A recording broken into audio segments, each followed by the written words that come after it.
Today on the show, we're joined by a globally acclaimed filmmaker known for storytelling, telling powerful stories as well, socially conscious stories that spark conversations and challenge perspective. Yes, we'll be exploring how film can go beyond entertainment to becoming a force for social change.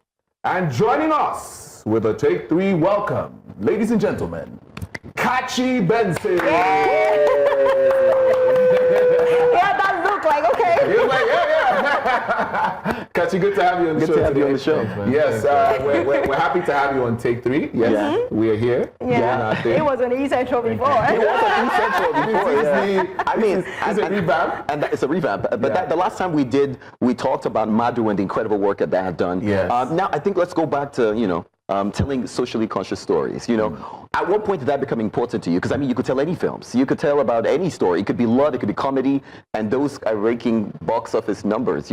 So why these more socially conscious stories? I mean, I think any story has that socially. You could make it have a socially conscious slant. So any story that I pick on, I'm always asking myself, okay, so why should anyone care about this story? Why should I even care about this story? Right. So I have to figure out what's the angle that is close to my personal ethos, my personal philosophy, about using film for good, using film for change. So once you're able to understand the hack. I like that. Understand the hack. So because with the follow-up to the question, the fact that you make these kind of movies, because people would say you're going to the business to make money, right? And like you said, we have a lot of our Nigerian film industry. We're focused on love, trailer, a lot of romance, and things like those that bring in the money. Do films like what you produce, do they really bring in that kind of money that they say, okay, yeah, it's good, I'm all right? Yeah, but what kind of money are we talking about? Fuki Akindele box office, over $1 million. Timini's film in a weekend, hit over 100 million. So I'm just thinking, 85 right now. Does it do that? Does that really? I'm happy for them. No, but I think that it's also about your personal definitions of success. And contentment and all that kind of stuff, right?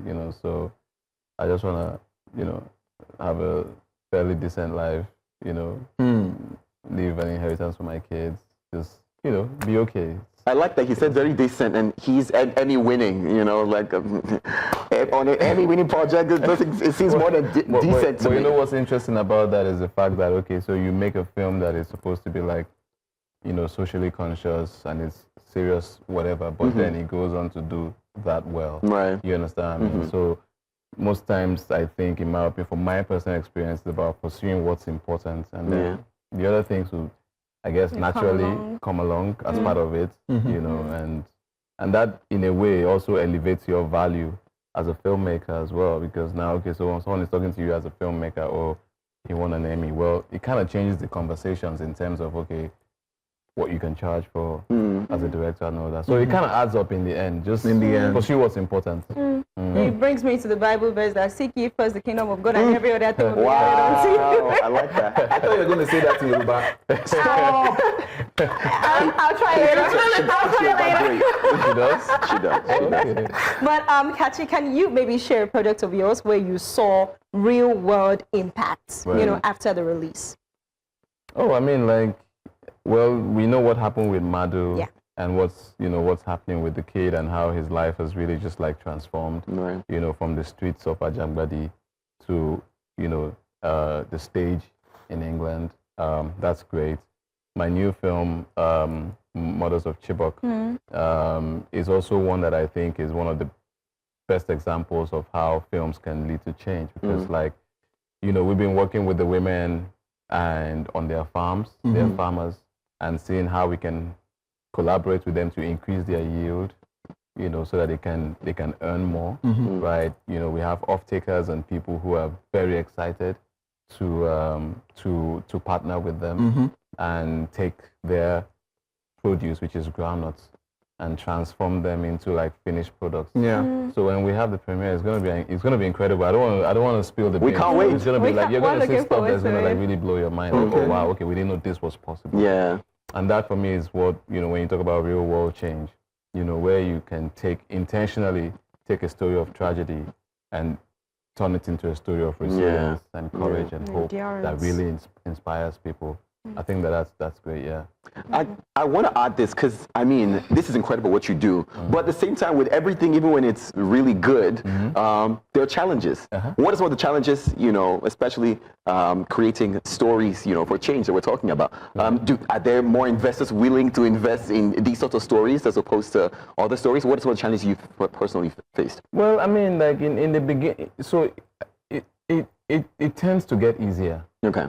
But you have to prove a point, right? You have to show that, okay, this can actually work, right? Or you are bankable, or they can invest in you. Invest good money. Exactly. But your early days are very lonely days. I like that. I mean, You do? I don't want to be lonely. well, I mean, because you start at the point where nobody believes what you're doing. And I think it applies to pretty much everything. True. Even in music, as cool as it is, how many artists will tell you that, oh, the day I started singing, my dad said, bravo, let's go to the studio, let me pay. No, it's usually a very lonely journey, but you owe it to yourself, if you believe in it, to continue to hone your craft and do it in the best way possible. Because the moment you start to prove everybody wrong, and everybody wants to be your guy. True. Everybody wants to invest in you, everybody wants to associate with you, everybody wants to, be aligned with what you're doing. So it's not that it's never easy to be a documentary filmmaker, Right. but it's not as tough as it was a few years ago. Okay, so, Amen. So, Kachi, I'm a bit puzzled because we've had film directors and filmmakers come on the show, and we're always talking about the comparison of Afrobeats and the film industry, right? While Afrobeats were getting international awards and things like that, right? And Nollywood, as it is, we Can't get an Oscar. we don't get that. Wow. But again, then brings me to this point. You make documentary films that have gotten awards and international recognition. So is it that Nollywood is not putting the right stories into the films that we're making for us to get the international, recognition and awards that we're supposed to get? I'm going to be cheeky here. Okay. Because when I had that, I'm like, okay, it's about to go down. No. Listen, man, I don't know. But I'll be like, yo, listen, let's all just start making docs, Let's make documentaries. So we can get an Emmy, maybe. But on a serious note, I think that it's, I don't know what the formula is. I put my heart into what I do, and I try to do it as best as I can. I don't know what the parameters for judging narratives are, and if those parameters are different for judging factual films. But I do know that, with the work that we do, whether it's with the Disney original, Madu, that we made, or with Mothers of Chibok, I try to push myself and my team to extreme lengths of in the pursuit of excellence. It's extreme. Mothers of Chibok took me 3 years to make. 3 years? Yes. Okay, right? Now I see. Yeah, we spent a year in post-production. Wow. So when you drive yourself that hard, the music, I had to speak to Cobham. I spent maybe 3 or 4 months convincing him that, okay, look, man, I want you to be the one to make the music. Right. So there was, every step of the way, there was no compromise, And I think that's something that not very many people, or very many of us practice. Yeah. And there are a lot of reasons for that. There's also if you don't have enough money, you do what you got to do. Yeah. But we are fortunate that we've created systems within our own sort of ecosystem where we're able to take certain kinds of risks, make certain kinds of moves. Something is not working, we try something different. And I think I've been blessed to have the best producers that any filmmaker could ask for. I say, this is what I want, and they tell me, yeah, let's do it. Yeah. Great. So which means we should stop making films in 2 weeks and putting it out. I was going to say that. Wow. But which is crazy. Isn't that the same problem Afrobeats is maybe now facing? That every now and then everyone wants to drop a new song every single week. Every Eke Market Day. Your body that meets by. But I mean, after talking about excellence that goes into creating these documentaries, I'm thinking to myself, at the end of the day, you want people to watch it, as many people as possible. You know, and I'm asking, because is the industry really friendly with pushing distribution of these sorts of films that are talking about social issues? And is there the platform to, you know, to properly push them that anybody can see it? Well, I mean, like, for instance, Mothers of Chibok is a documentary film and is being distributed now by Film One. It's going to be in the cinemas. Okay. That's the first time a documentary First time. Yeah, exactly. That would get that sort of like widely distributed, to the best of my knowledge, you know. So there is support, and sometimes it can come from the most unexpected places, right? But, you know, I've said this multiple times, that I really hope that this becomes a catalyst because we are such a diverse country. We have so many young people with different tastes, and there's no reason why our theater experiences, right, shouldn't be diverse. True. Right? Not everybody wants to watch a comedy. Sure. Not everybody wants to watch an action film. Not every day do we want to watch a serious film either. But there are days where you feel like, you know what, I want to go watch Mothers of Chibok. Let me even know what that story is about. And I walk into a cinema with my friends and we can watch it. You know, these kinds of films should also be able to benefit from the communal experience of being in a theater. So I'm really, really happy that, you know, this is happening. It was a shot in the dark. I just hit them up. I was like, guys, look, I got this film and it's a docu. I want to put it in the cinemas, man. What's possible? Let's go. And they hit me up and I'm like, yeah, we want to try That's really Shout out to them, honestly. Because I mean, just like you said, I know that documentaries don't usually get theatrical runs like that. So seeing this happening, I'm like, okay, that's a good one. But for Mothers of Chibok, since we're talking about filmmaking as a tool for social change, why did you think it was important to tell the story from the angle you're telling it from? Because usually you probably see it from a sensational angle, but you're telling it from the mother's side, their resilience, their endurance, and, you know, all of that. Why did you think it was important to tell it from that side of the story?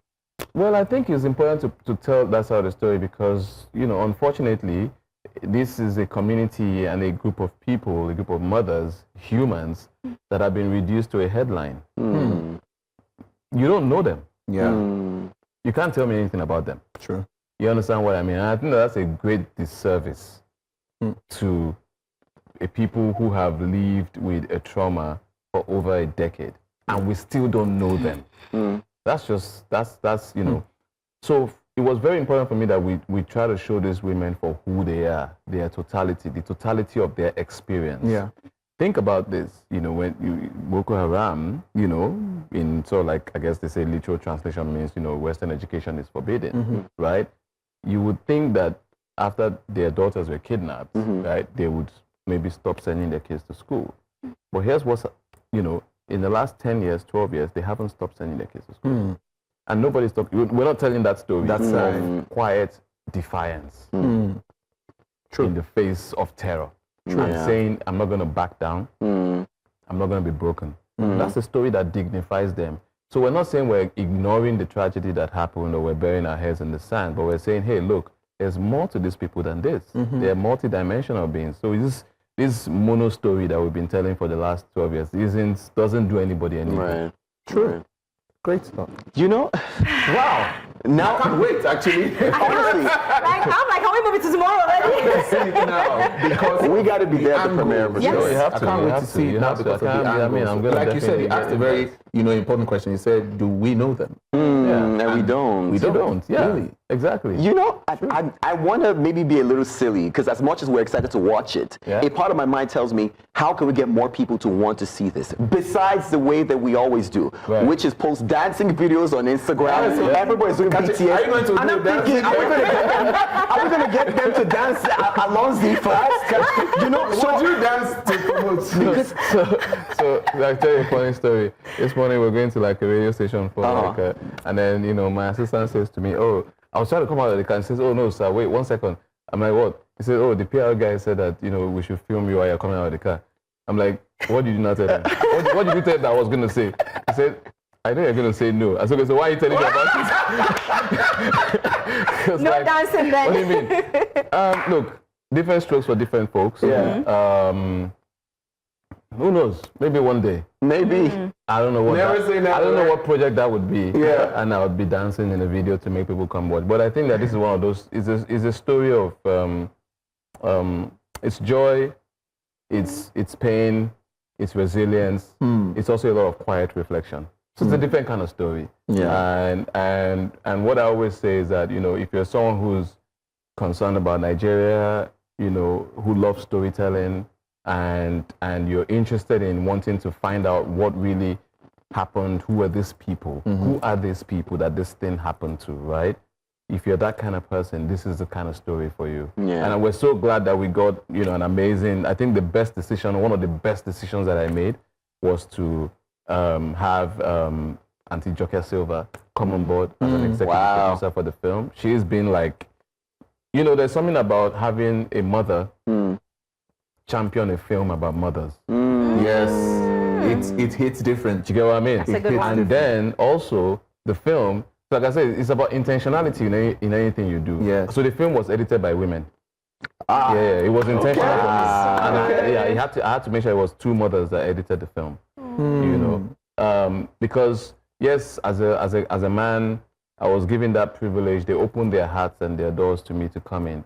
But I felt that in the crafting of the story in post, You have to see it I from needed, the eyes. yes, I wanted to get mothers to help me shape the story, you know, and those were, I think, were really good decisions that I made, and you know, here we are. Amazing. Amazing. Wow.